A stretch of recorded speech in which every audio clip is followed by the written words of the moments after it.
Welcome back, everyone. This is Double. Today on Back in Time, we're going back to 1981 Fleer baseball. It's a 500 count, but I don't think it's 500. It's supposed to be unsearched, but I believe it has been because it don't have enough room in there. But we're going to break this and see. In this set, you can find the Mike Soroka rookie cards, Fernando Valenzuela, Harold Baines, Hall of Famer, Danny Ainge rookie card, and Kirk Gibson rookie card, and quite a few other Hall of Famers.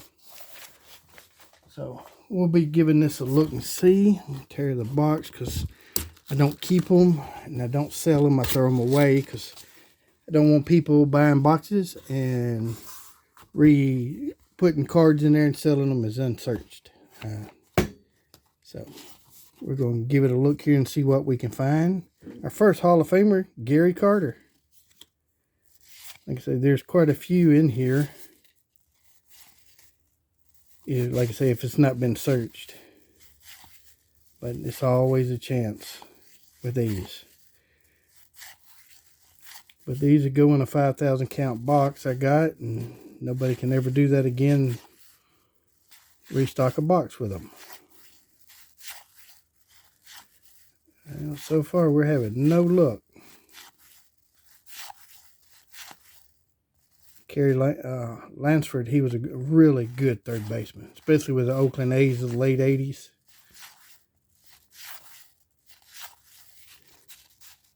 Yeah, they turned different.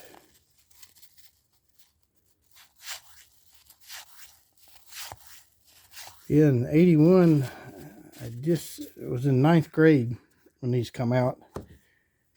And forever, all we knew was Tops. I didn't know they was coming out until I saw them in a store. We didn't have card stores, not where I live, and no internet.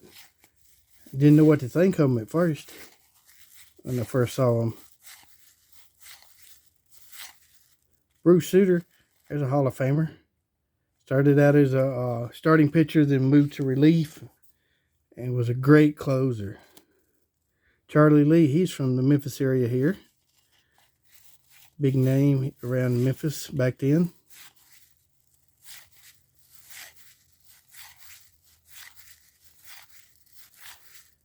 Tim McCarver. The AA Stadium used to be named after him here in Memphis when it was the Memphis Chicks, a farm system, AA farm system of the Montreal Expos. Then it went over to the Kansas City Royals, and that's where I got to see Bo Jackson. He hit a monster home run. I mean, an absolute monster. Then a few, Ted Simmons, a Hall of Famer. He didn't spend long in the minor leagues before he was called up, but I did get to see him play here in Memphis at AA. And it was a throwback stadium. I mean, it was old even back then. Don Baylor. I think he will make the Hall of Fame one day. He should. Now we got a really nice stadium, but they put it downtown. Redbird Stadium, AAA Farm Club of St. Louis. Super nice stadium, but it's really hard to get to. You really don't want to go downtown Memphis too much.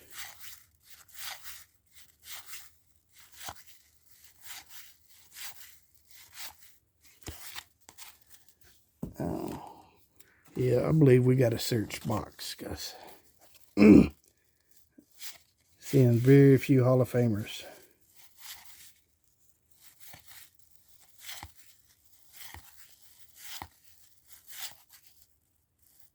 Boy, it's got some print errors on that, don't it? Look at that. Great quality control. But Fleer got to... I don't really know how it went down back then, but they rushed to put these out.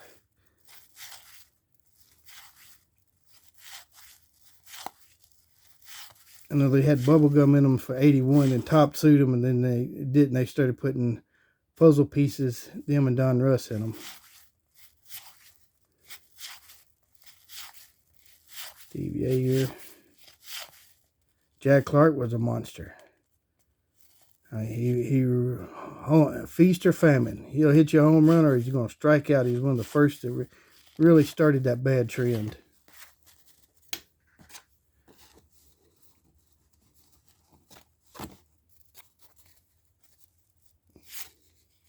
I'll take a player that hits 330-something home runs over somebody hitting 270, hitting 40. Bob Boone. Another outstanding catcher, but he had the bad luck to come up when Tug McGraw, Tim McGraw's dad, he had the bad luck to come up when Johnny Bench and Carlton Fisk was there. Willie McCovery. That's a nice one. Hall of Famer. Go with my Willie's cards.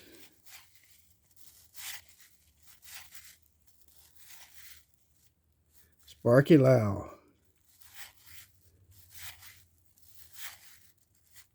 Bill Buckner made that famous blunder in '86, Game 6 of the World Series. Ball rolled between his legs.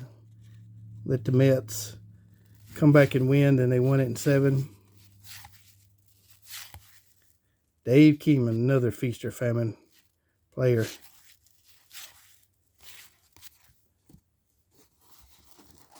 Oh, these are nice cards. And they really well centered for them, for the Fleer. Sparky Anderson. I think that's his first year card with Detroit. Boy, he had a team with the Reds in the 70s.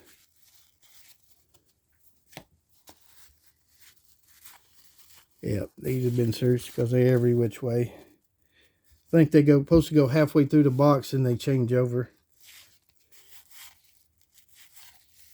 Bo Diaz. Remember him.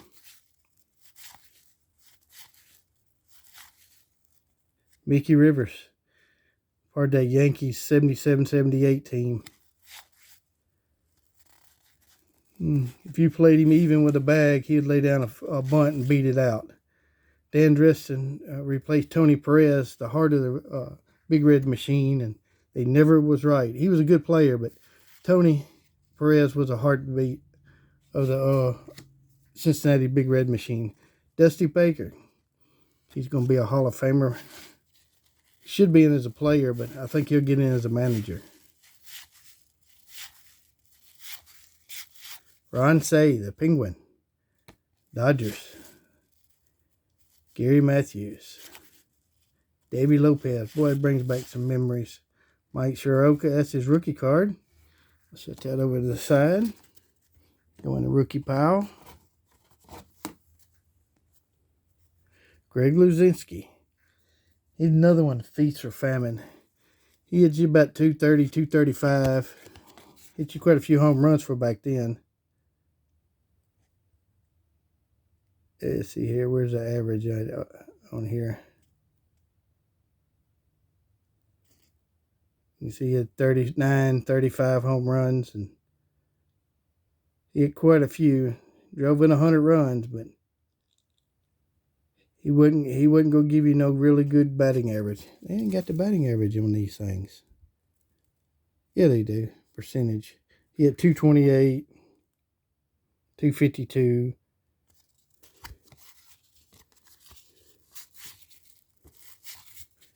Lonnie Smith. Phil Gardner. Pirates second baseman. Tony Lasorda, Hall of Famer. What a great manager. I saw a post on Twitter of the Dodgers uniform. Was first name to come to mind to me was Tony Lasorda. Lee Manzoni. This is one I remember him. He was a utility player, had a big hype when he come up. Had a couple good years. Rick Mundy, 76. Somebody was burning an American flag, and he ran out and grabbed it and stopped them from it.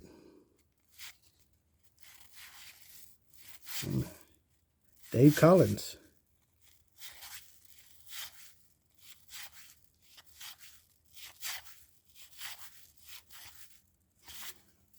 Spencer. Next week, I think we got 82 Fleer vending box coming up from Back in Time. Tommy John should be in the Hall of Fame. Anybody's got a surgery named after him deserves to be in the Hall of Fame. He took it, and that's a really nice centered card for that, too. He had pretty good numbers, too. He already had 214 wins then, and that's when the year he missed because of surgery. He really missed about 2 years. He hurt it in the mid-year, missed the rest of that year, missed the following year and half the next. So it ain't like it is today. In a year they'll be back. Back then, about 2-year recovery. He should be in the Hall. Jerry Kuzman, another good pitcher. Gaylord Perry, Hall of Famer. Willie Wilson, boy, he could cover some center field. He could fly, too, on the bases.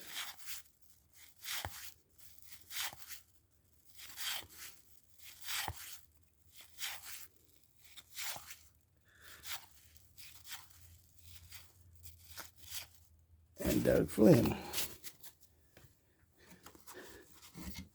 I was hoping to find a Fernando Valenzuela rookie card or Harold Baines.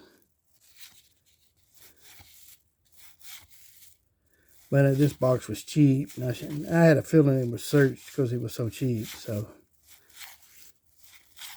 it's one of them deals that even if it was and just base cards, what I bought it for is worth it to me. But we have found some Hall of Famers. Can't complain too much there. Just none of the rookie cards, but they're not worth much more than the regular ones. Rich Gossage, the Goose. He's a Hall of Famer.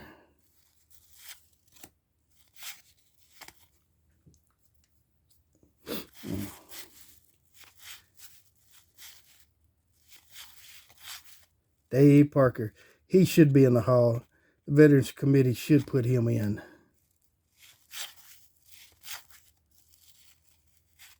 I mean, he had some great seasons and great numbers.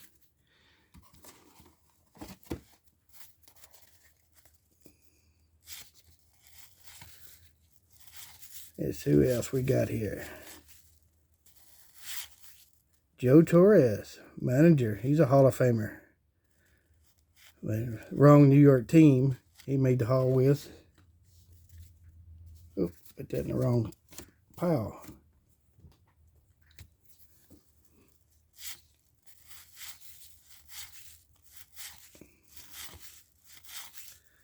See who else we can come up with right here. Cesar. Not wrong one. Looking for Cesar Geronimo, who played center field for the Reds. I collect all of his cards with Big Red Machine. Kent DeCute. Sidewinder, come just about submarine. I don't see how he threw like that. I remember seeing him going out and trying to throw like that, and I could never understand how he done it. Bruce Benedict, he had a good long career. Reggie Smith did too. Part of the great Dodgers team.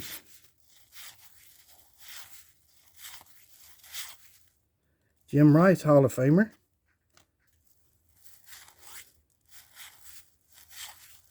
Don Zimmerman. He was a character as a manager. Burt Bowden. There's another Hall of Famer.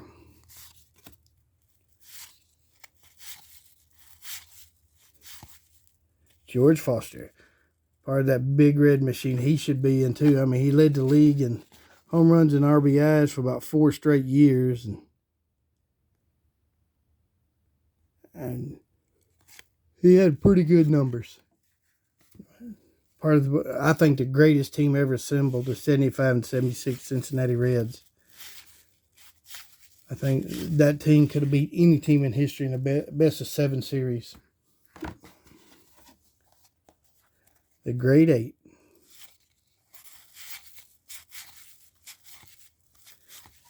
But that's my opinion. That's why I grew up watching, because we get Saturday afternoon baseball, and most time they showed Cincinnati because St. Louis was blacked out for our area, so we got the Cincinnati game most of the time because they were so good. And then I liked it when they added Fred Lynn. Another one should be in the hall. And they added Monday Night Baseball. But we didn't get a color TV until spring of '77. And we had one TV in the house. And if Dad wanted to watch something, you didn't get to watch the game. Tony Perez. Big doggy. That's where he's playing with Boston in '81. Just don't seem right in any other uniform but a Reds.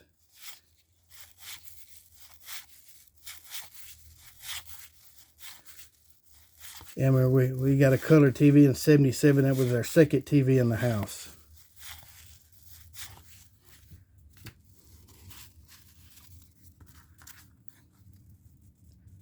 That's a big thing for us getting a color TV, let me tell you.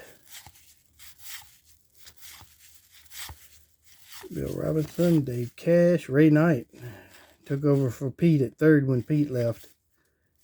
Seemed like Cincinnati kind of pushed him out the door there. Same way they did Tony. We're about there. We're getting there. There's too many cards to hold. Willie Stargell, Pops. First base Hall of Fame for Pittsburgh.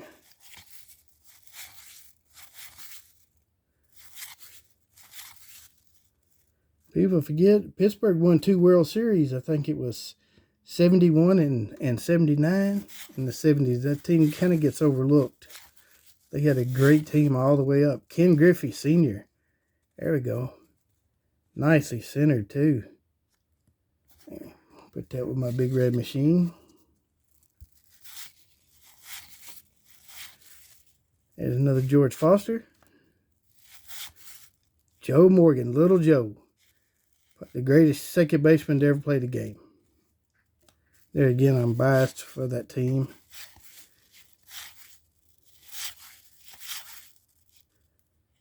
Joe Nolan. Okay. I do love these cards, though. They're just plain basic cards, but it seems like this is what baseball cards should be. Phil Negro. Hall of Fame pitcher. Dad passed away this year. Braves honored him and Hank. Bobby Cox. First stint as the Atlanta Braves manager. He left and then come back as a GM. Then really didn't like it, so he went to the field. Steve Garvey. He should be in the Hall, too. I mean, great player for the Dodgers. I mean, a staple at first base. Nothing fancy, but you knew what you was going to get with him every year, every game, every plate appearance. Earl Weaver, Hall of Fame manager. Lou Whitaker. Sweet Lou should be in the Hall. Him and Alan Trammell made one great double play team, second and short. Lee May. Okay, our last little stack here. Really enjoyed going back over these cards. Steve Garvey led the league in hits. Him and Dave Parker was, Hernandez, Keith Hernandez, St. Louis, that was MVPs in '79, co-MVPs.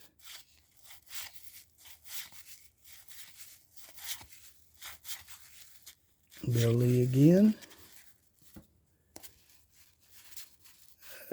All these are other way. Bucky Dent. Who could forget the home run he hit in '78 in that playoff game? I know the Red Sox can't, and the Yankees can't either. For 2 totally different reasons. I played sick that day to stay home and to watch that game. I did get in trouble when they found out I wasn't sick. My dad was not too happy. Fergie Jenkins, Hall of Fame pitcher. Getting down to the last few right here.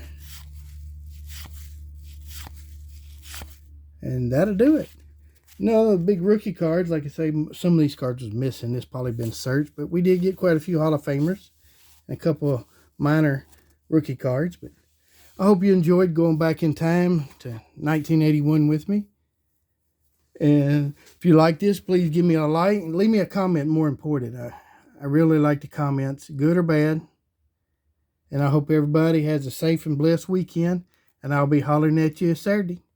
Thank you and good night. This is Double. I'm out.